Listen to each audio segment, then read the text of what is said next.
Nikki Haley finally endorses Donald Trump for the 2024 presidential election.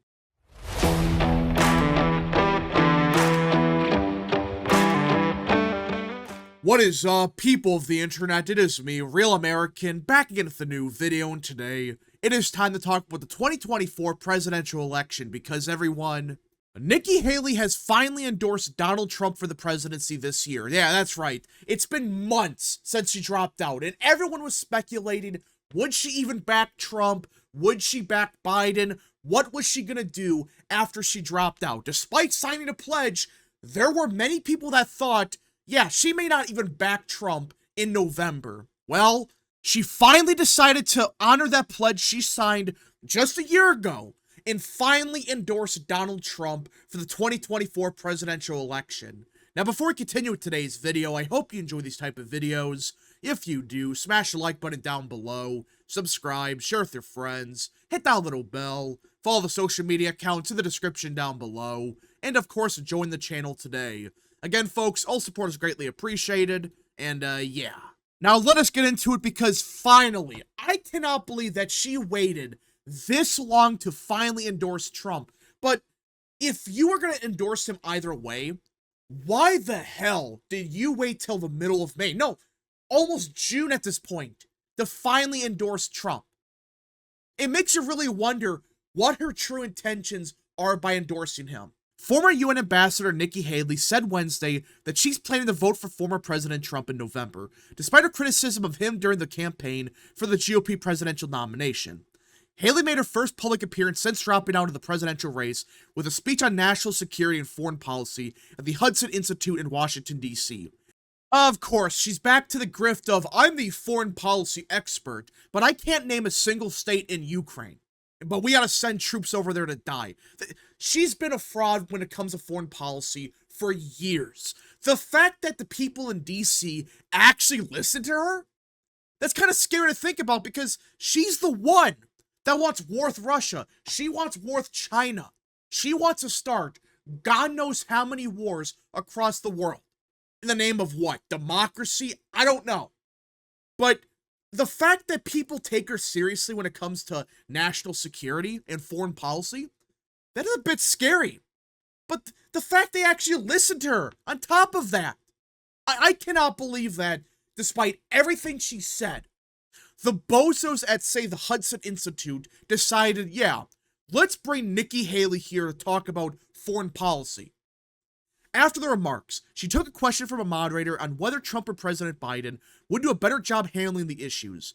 Trump has not been perfect on these policies. I made that clear many, many times, Haley replied. But Biden has been a catastrophe, so I will be voting for Trump. Wait a minute. So you know Biden sucks. Everyone knows this. But you decided, oh, now I'm going to back Trump over Biden.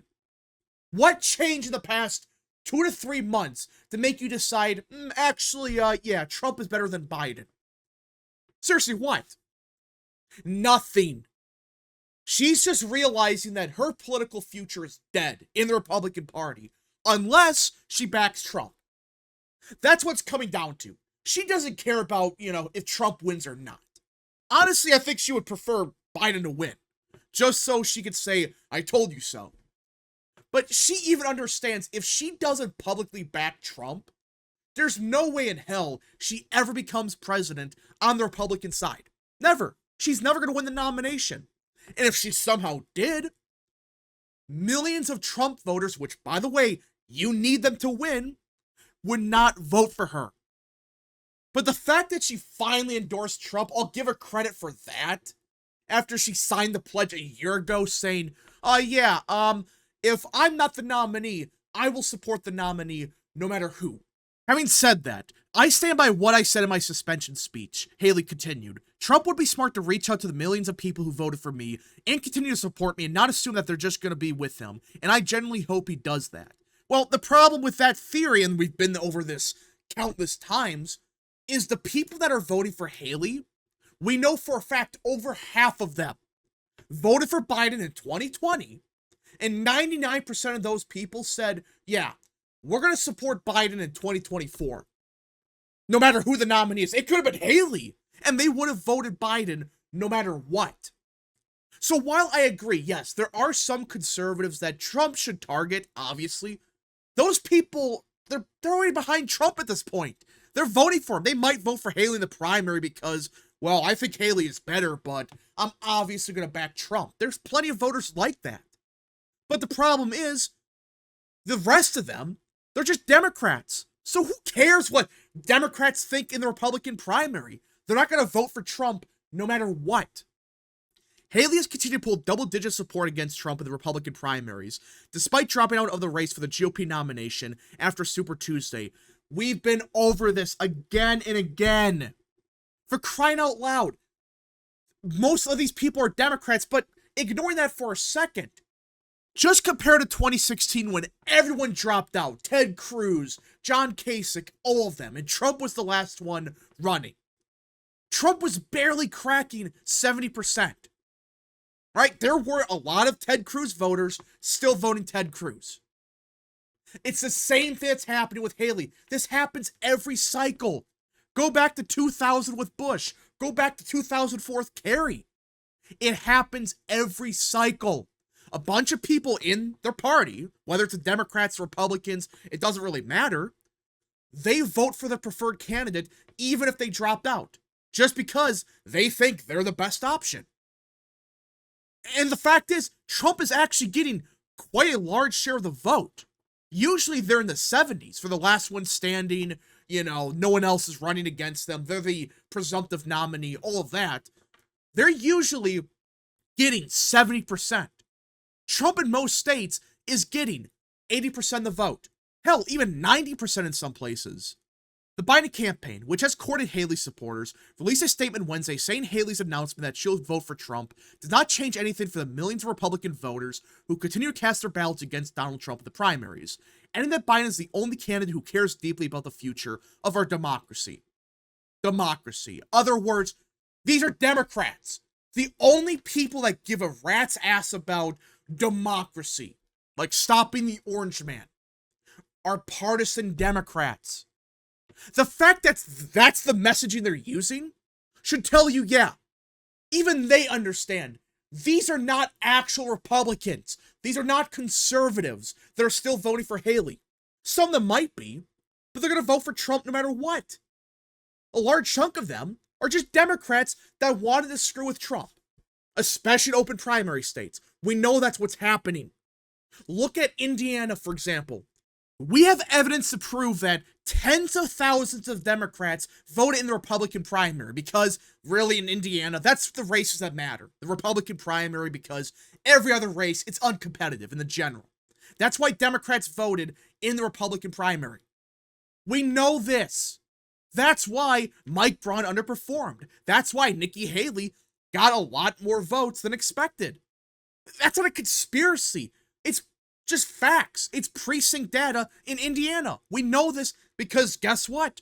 She did best in the most Democrat parts of the state. And other open primaries, same deal. Notice how her best states in the primary, when she was still running, was Vermont, and I guess you could say DC. Not a state, but you get what I'm saying. Take a guess. The Republicans in DC and the Republicans in Vermont, which, by the way, a bunch of Democrats voted there as well. Either way, the only support she was getting in significant numbers were just Democrats that wanted to screw with Trump. We know this from exit polling. We know this from interviews with people. These people openly said, yeah, I'm backing Biden no matter what. But I'm backing Haley in the primary to screw with Trump. I don't care if she wins or loses. I just want to mess with Trump. Now, the question is, will this endorsement of Trump even impact the race? Because many people have been claiming that these Haley voters are going to vote Biden, which I've been over many times. No. The actual conservatives that voted for Haley, which there are some, I still don't get why they backed her, but again, they voted for her either way. They're going to vote for Trump. We know this based off of polling data, even exit polling. We have proof that these people are going to back Trump no matter what. It's the Democrats that voted for Haley to screw with Biden that, even with Haley's endorsement, they're going to vote Biden. Get this through your thick skull. Some of these people on Twitter got to understand. These people are going to vote Biden no matter what. It doesn't matter what happens, the economy can crash, it doesn't matter. They hate Orange Man so badly that they're gonna vote for Biden, even if everything falls to shit. World War III could start tomorrow, and they would still vote for Biden. So those voters, no, they don't care what Haley thinks. They just wanted to vote Haley to mess with Trump and stop the Orange Man. But I do think this endorsement, it doesn't hurt Trump. I just don't see how it hurts him because, you know, it's Nikki Haley. She has like, what, 6% of actual conservatives backing her? You know, it's, when you look at the exit polling data, it was like 6%. She was not getting 50% of conservatives, or even 20%. So I think it does help those voters, you know, kind of alleviate some of their concerns that, well, Haley's not backing Trump, maybe I won't back him. But now that she's officially endorsed Trump, I think these people are going to fall in line with Trump for sure. The actual conservatives, they're going to look at this and say, you know what? Haley's backing him, why not? I might have had some concerns, but obviously Trump is better than Biden. Any Nikki Haley voter that's an actual conservative believes that. And I will give credit to Haley for finally endorsing Trump. Now, she should have did this back in March, but at least she finally did. It's not like Chris Christie or S. Hutchinson where they refused to endorse Trump at all. Probably going to endorse Biden. But either way, she finally endorsed Trump, and she's doing it because she wants to save her political career, but I'll give her credit for at least saying the words that, yeah, I will be voting for Trump because Biden is much worse than the Orange Man. Again, I don't think much really changes from this, but I find it funny that she finally decided to fall in line. Remember when everyone thought that she was going to back Biden and, oh, it's a grand conspiracy to stop Trump and get Nikki Haley to nominate, or I should say, endorse Biden? That was going to magically save Biden's campaign. Well, that didn't happen. In fact, she endorsed Trump over Biden. Now, again, it's not going to impact much in the race, I think, but who knows, maybe this actually gives Trump kind of a boost with moderates, maybe? If that does happen, I'll find it kind of funny if that does occur, but I find it so unlikely that this endorsement's kind of, I guess, big news for party unity, I guess. But even then, the party was already united behind Trump, but either way, it's still a good thing to see Haley finally starting to fall in line and back Trump over Biden. Anyways, folks, thank you so much for watching. If you guys did enjoy this video, smash the like button down below, subscribe, share with your friends, hit that little bell, follow the social media accounts in the description down below, and of course, join the channel today. Godspeed to all of you.